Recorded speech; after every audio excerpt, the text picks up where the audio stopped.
Coming up on today's wrestling news, a top WWE star is out with a mystery issue. WWE are going all in on big guys. Hangman Page says he is frustrated with the lack of matches in AEW since he became champion. And a former WWE referee says the McMahon family is torn apart. I'm Adam Wilborn. And I'm Michael Sidgwick. And this is the news. So let's start with that mystery issue affecting a top WWE star. The star in question, Montez Ford. If you, like me, was wondering what happened to the finals of the RK Bronament on Monday Night Raw, they sort of mentioned this in passing on commentary, but the reason for it is this mystery issue affecting Montez Ford and taking him out of action. The match between the Street Profits and the Mysterios has been delayed a couple of weeks. But speaking on the latest episode of Wrestling Observer Radio, Dave Meltzer simply stated that, quote, something is up with the former tag team champion.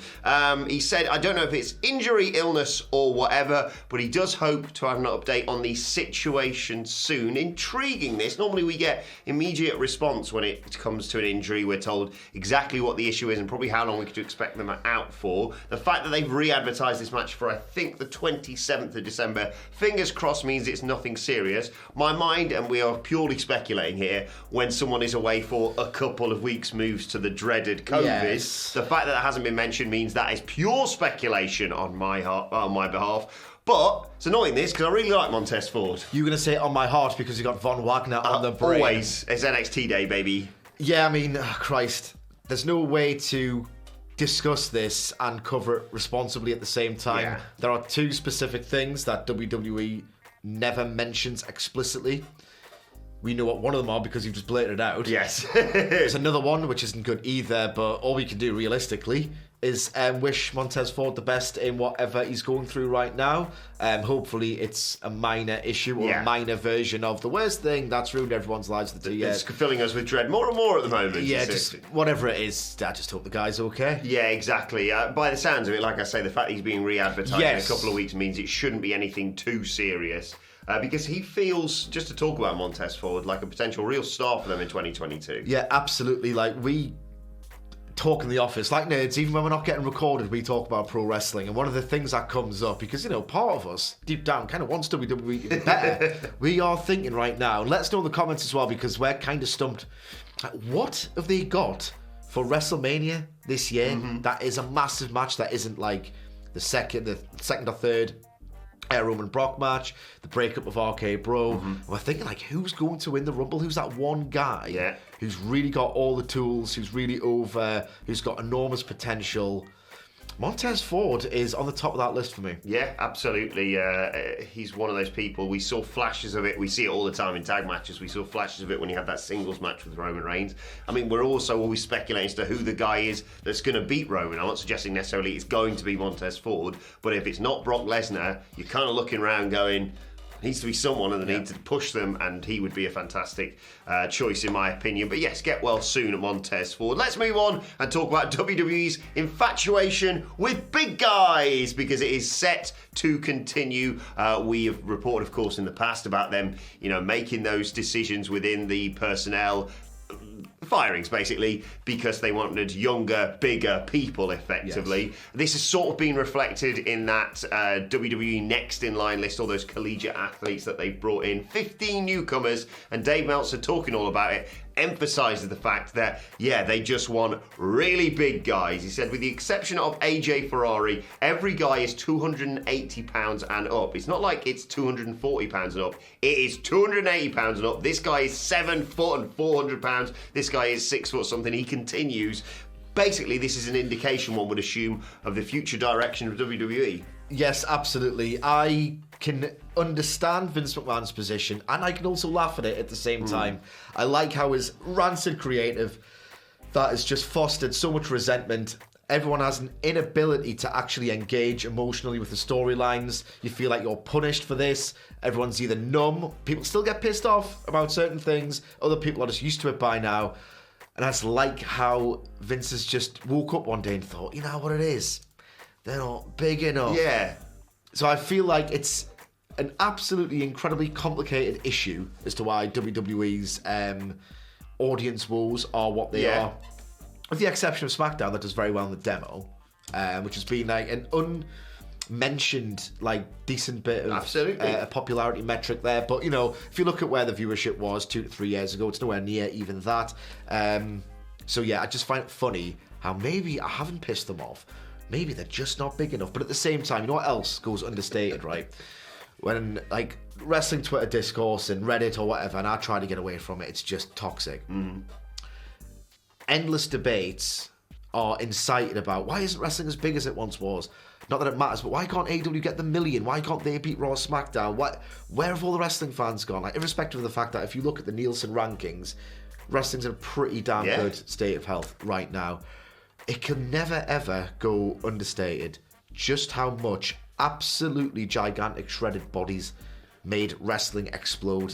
Mainstream wise, at the advent of cable in the 1980s, these were brand new physiques through the fashion of anabolic steroids. Like, people looked at these legitimate superhumans on screen, and it was like, just imagine you, commenter, right? You walk down the street and you just see a new body. Like, it's a new body, like a really impressive body, like you've never seen. Imagine, right? Someone's like, people are walking around like they're 11 feet tall now, and you think, Jesus Christ, he's 11 foot tall. I want to see him again. Oh yeah, he's just got on the bus. You'd be gutted. You want to see the 11 foot tall guy. This is what it was like in the 80s. Genuinely, legitimately, it was. It was a massive deal to just change your body. You're not going to get that again. I'm a complete hypocrite because on what? Well, you're 11 foot tall, so maybe you can go with WWE. Trust me, I get snapped like a bloody twig there. But I am a complete hypocrite because on the one hand, I do kind of agree with Vince McMahon's airport test in terms of some people you look at and you go, I don't care what they're like, I just want to see that guy. Like Omos and Strowman, for example, in recent years, I just was like, well, that guy, I need to see more of that guy. But to limit it purely down it's ridiculous. To boil it all down to be like, no Bryan, no Cole, no Gargano. Instead, we'll just get anyone who's above. You must be this high to wrestle in the WWE, and not you, Riddle, not like that. But, you know, the fact it's just height-based or size-based is preposterous. Of course it is. Of course it is. It's a melting pot. It's a mixture. You can have 7 foot tall guys, but you should also have, 5.5 foot tall guys who are really good at technical wrestling. Yeah, I mean, I'm going to disagree with you slightly. When I see like a Strowman or a Moss, I think like, well, I'd rather see a talented guy rather than a really, really, really tall one, because I got numb to all that when I was about 8 years old in 1993. It's regressive, I think it's fair to say. But I can understand where he's coming from. That's where he made his money. Yeah, stick to what you know, but the business. Jesus Christ, does he do that? Anyway, let's move on. Winter is Coming goes down tonight, of course, on AEW Dynamite. Hangman Page defending that AEW World Championship against Bryan Danielson. And speaking to the brilliant Renee Paquette on her Oral Sessions podcast, I will caveat this by saying it was kind of in character, this. Yes. He talked to his frustrations about not having any matches. He said, it's been 3 or 4 weeks since he became champion, and I've been asking for a match with Bryan Danielson since after the pay-per-view, and I haven't gotten to wrestle. It's kind of frustrating as well. He said, generally, it's otherwise an incredible feeling to be world champion. You become so vulnerable and try something different, but it works. It's an incredible feeling. They're referencing the sort of journey back to the title, of course. But it is a shame, in kayfabe or not, that we haven't seen more of champion Hangman Page wrestling on TV, but I feel like hopefully that's going to be made up for tonight in a spectacular title match. Yeah, absolutely. Irrespective of the fact that this is quite clearly an in-character kayfabe interview, I think there is a point to be made about the Hangman Page direction. Like, you've got, essentially, in Bryan Danielson, a fighting babyface who just wants to wrestle and perform in front of the fans and make the fans happy. So there's a little bit of a counterintuitive element to an otherwise really strong program, so I understand why people aren't doing cartwheels over something that's genuinely been like a 7 or an 8. It's not like a 10 program, in my opinion. I've got an answer to how they should have corrected this Hangman Page issue, if it even exists. But I think if you stick around to the end of the video, we've got a Twitter question all about that. And guess what? If you want to know my thoughts on Winter is Coming and Wilborn's thoughts on Winter is Coming, we will record a preview podcast later today, which will drop wherever you get your podcasts from. So please subscribe. He's much better at the segues and the hints. I'm very much looking forward to it tonight, but I would like to have seen more Hangman Page wrestling. But I'm sure we're going to see more of that going forward. I think 25 minutes, they need. Yeah, exactly. We'll talk more about that later, as you said. Let's conclude, though, by talking about a former WWE referee talking about the dissolution, seemingly, of the McMahon family. That referee, Mike Chioda, of course. He's got a podcast as well. Everyone's got a bloody podcast nowadays. It's not as good as ours, but you know. Is it number one? No. Anyway, on his Monday mailbag show, people were asking him about Triple H when he first started getting, let's just say, involved with Stephanie McMahon, and whether or not anyone told him he can't really date the boss's daughter. He said about it, yes, Shane did. Shane McMahon did. That is why the two fell out. That is for sure. He continued, that is why Shane and Triple H had a falling out for many years, and that is why Shane was exiled for 10 years. He continued talking about the fact that Shane McMahon still isn't really in the inner circle. Below Vince McMahon, you've got Laurinaitis, Pritchard, all the usual people. And why isn't Shane in that position now? He's back in the company. He said, it's sad. When I started working for this company, there was Linda McMahon, Vince McMahon, Shane McMahon, and yes, you guessed it, Stephanie McMahon. And now it all seems to be broken apart. All the money in the world probably can't fix it. The family is torn apart at this point, I think. Maybe not torn apart all the way, which I hope not, but it is torn apart. What do you reckon? I don't know. Like, Chioda's a great ref. Yes. But I don't know if he's like a butler in the McMahon family mansion. I like that visual though. Yeah, I just don't know. Like, you've seen it. How would he know? I don't know how he would know. Do you think there's a wider issue here within the McMahon family? I mean, if you look at certain developments, like obviously Shane McMahon at one point probably wanted to succeed his dad in the business. We should buy UFC, Dad. Nah. Yeah, like he did try to make moves. He did have a different outlook, did Shane, to Vince McMahon. Yeah. I think, famously, well, not famously, but in a low sort of key trivia note, Shane McMahon really wanted to do something way different with the ECW reboot. He wanted to really try and carry it on in its own idiosyncratic spirit, if you like. And Vince was like, no, it can't be a .com thing. We need a TV deal, blah, blah, blah. I think he really wanted to like maintain the brand as it originally was perceived, and that way you do like a catch-all, which is weird that Triple H like replaced him effectively in WWE because they have like similar visions. Shane McMahon's ECW vision was not too dissimilar at all to Triple H's, but regardless, I don't know if any of this is true. There is a key bit of evidence that supports Mike Chioda's claim, and that is Vince McMahon wishing everybody else and Shane McMahon a happy birthday. Like Vince has got, he doesn't do his own Twitter. No. Right? So maybe this is all just complete conjecture on my part, but if Vince has got like a very specific mean-spirited sense of humour, which we know he does, maybe he just thought it was a little rib. Happy birthday, Shane. Like, I love you, Cena. Thank you for saving my business and healing it in the public eye, away from the absolute carny circus death cult that people used to think it was. So thanks for that, Cena. Happy birthday, Shane. Yeah, I think it's interesting as well, because I don't feel like he was exiled necessarily as much as he just went threw his hands up and went, I've just got to get away from this for a bit, and he went off to do some, I don't know, business in China or whatever it was. I can't remember exactly what it was. But it is astonishing to think that we are sitting here in 2021, and when we're talking about the person who succeeds Vince McMahon, whenever that may be, years from now probably, our mind doesn't automatically now go to either Trips or Shane. It's probably someone else. I don't know.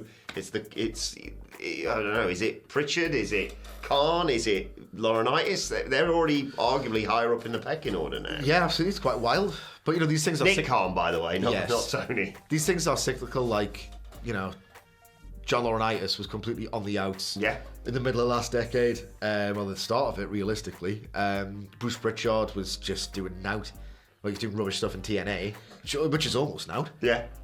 And now he's back in the old fold. So Triple H will be back in 8 years. These things go in a circle. I believe John Laurinaitis was mentioned in a certain book all about NXT, if I'm not mistaken. Indeed, which you can get on Amazon. You can now order the books on Amazon. The Development Hell story about NXT, Becoming All Elite, The Rise of AEW, Sidge's brilliant new book, 606 Wrestling Matches to See Before You Die, all now available on Amazon, and we are working to get them into ebook form going forward. More details on that as and when we get them. Anyway, let's move on to your Twitter questions at WhatCulture WWE. Of course, you want to get in touch with us. Danny Navarro gives our first question of the day. Says, lads, how would you reintegrate Brian Cage into AEW after having been gone for so long? Personally, I would put him as an ally with Leo Rush's stable to have the Leo hypes up a big beefy boy dynamic. That might be better than my bloody idea. My initial idea, and it kind of kills two birds with one stone. And I don't think I have anything concrete after the fact because Brian Cage realistically isn't that compelling a TV character. Which I think is one of the reasons why they struggle to create ideas on his behalf. And they try to do the now kind of formulaic AEW thing where person runs through the stable, no one cared. I think Team Taz would consider more about Team Taz. I got one thing they could have done with Brian Cage. As Danielson was kicking their heads into the Dark Order, if you recall back to earlier this year, Brian Cage and Hangman Page are 1-1. Yes. So you could have Hangman Page wrestle before Hangman Page, bill it as an eliminator. Yeah. Where if you win, you get the title shot, just to create some drama, even though you kind of would have known Page and Cage weren't you would have known the result, basically. The match at Double or Nothing was a total banger. It would have kept... the opener. It was the opener for the main card. It was a total banger. There's a storyline reason for it to exist because they're 1-1 and Brian Cage could have said, you know what, congratulations on winning the title. You know for a fact deep down you got unfinished business. Hangman Page could have wrestled. It would have felt less like he was an absentee champion. You could have the first banger in that run list of matches. That's what I would have done. Yeah, I really like that. All the big beefy They could still do it. Yeah.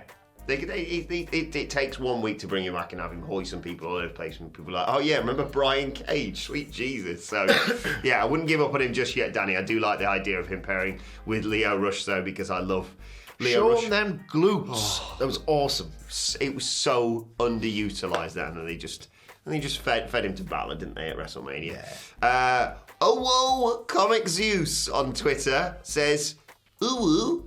I think that's meant to be like, I don't know, I'm not DUW, I think it's like ooh. There'll be some acronym that we're too old to get. Moving on. Do you think AEW has beat WWE in terms of being more pro wrestler in the fact they don't fire 80 people in a year? WWE has trained me not to invest. Aleister Black, Asuka, Shinsuke, Keith Lee, etc. all have the hype till the main roster and then they flatline. Meanwhile, and then he just posted a gif of Hook. I mean, yeah. I agree with that completely. One company enjoys presenting the art of pro wrestling, treats its pro wrestling personnel as artists, and trusts them to get over. More often than not, listening to those reactions in the arenas, it works. The other one is a content company scripted by one person for himself. Yeah, absolutely. It's so frustrating, like you say. Especially, I don't know what the last person was that I was like, it broke me in terms of this is going to be it. What are they doing? But I always, and you're always with me, go back to Shayna Baszler. Yeah, I mean, because it was right there. She wrecked everyone at the Elimination Chamber. I love that. I know some people didn't. Me and Phil Chambers did the live stream for that, and I still remember people being like, that was awful. And me and being like, what are you talking about? That was one of the best things we've seen in years. Yeah, it's typical because Shayna Baszler has a really distinct working style that didn't really fit into the patterned mould, and it was sort of dulled out of her to a degree. And the other issue you've got, of course, is whenever she seems to get near the title, they go, oh, I've got a Saudi show coming up. So it's just so frustrating for people like that. But yeah, at least we've got Hook, I suppose. Let's move on to the final question. Really like this from Big Cass, not that one. It says, morning chaps, what are your number one wrestling wishes for 2022? I'd love to see Buddy Matthews walk through the Forbidden Door for a renewed rivalry with Malachi Black. Yeah, I guess I could go with that, provided that Malachi Black wins. Yeah. I don't hate Buddy Murphy or anything. I want to see Buddy Murphy really reinvent himself or prove the best kept secret stuff was really good. Some of his TV matches in 2019 were really, really good. Oh yeah. But at this point, I really want get the hype back. Yeah, get the hype back because if you look at the queue of free agents like Keith Lee, Gargano, O'Reilly, I'd rather see them in AEW before Murphy. So if you're Murphy, reinvent the hell out of yourself, make yourself undeniable to use AEW's own copy, and then come in. My biggest wish at this point is that everything's just okay. Yeah. Sick of uncertainty. It's not nice. I'm sick of all this bollocks, man. I was really hoping that this time, when we were doing this last year, I was thinking about, by next Christmas. Yeah. And it's better. It's just still On that note, like, I want everything to be okay. I'm sick of feeling like it's never going to be okay again. Yeah. When we kind of think, Jesus Christ, is it all okay again? AEW, New Japan, cross-promoted show at Madison Square Garden. Fly me over. I'll review it favourably. I was going to say. I'll enjoy it as well. My selfish wrestling wish is, I really want to go to a wrestling show in 2022. But in terms of booking, very simple one I think you'll probably agree with. Maxwell Jacob Friedman, AEW World Champion. That's what I want to see next year. Do you think it's going to happen? I know it's not going to happen. He's not going to shag it. Worth a shot. Let's move on to today's and finally, and something very exciting that broke on Twitter overnight. Loads of speculation about this for a while. If you get a chance, go watch this video because, oh boy, it's something. The Briscoes calling out FTR. They've been doing it for a while on Twitter, and now they've shot this video in a barn, I suppose. What do you reckon to this? I feel like this is one of those things where you and Jim Cornette's views probably combine. FTR Briscoes would be spectacular. Absolutely. No, sometimes the algorithm spews out some Jim Cornette to me, and he'll just tell you something about pro wrestling that you'd never considered. Yeah. An insight that you'd never thought, and now you can't think of it any other way. Like, I just wish he wasn't such, Jim Cornette about certain things. Briscoes FTR would be fantastic. Yeah. An absolutely fantastic match. It's all but confirmed to be happening, I guess. Yeah. On AEW television at some point, since ROH doesn't really exist anymore. They shot it at Final Battle. Absolutely bang up for that. Like a proper smash mouth brawl. Really energetically worked as well. Like, it'll just be really dramatic, really violent, really gnarly. But like low key, really well crafted. You don't really associate that with the Briscoes because of the way that Mark speaks more often than not. I remember we had them in WCPW, and meeting them was an experience, then seeing them wrestle was quite another. Yeah, they are nothing if not real, the Briscoes, but they're really great at their craft, and so are FTR, and I just think they would complement each other wonderfully. Make it happen, Longbone Tone. Love to see that next year. That's another wrestling wish. In fact, let us know your wrestling wishes in the comments section below. Don't forget to like, share, and subscribe. And subscribe to What Culture Wrestling on either iTunes, Spotify, wherever you get your podcasts from, for daily wrestling podcast. Myself and the Dadley Boys reviewing NXT 2.0 a little bit later on today, and looking ahead to AEW Dynamite. Winter is coming. Plus, you can let us know your thoughts and Twitter questions on Twitter at WhatCulture WWE. Watch there. Follow both of us. You can follow Michael Sidgwick at Sidgwick. You can follow me at Adam Wilborn. Follow us all at WhatCulture WWE. But for now, my thanks to Michael Sidgwick. Thank you for joining us, and we will see you soon.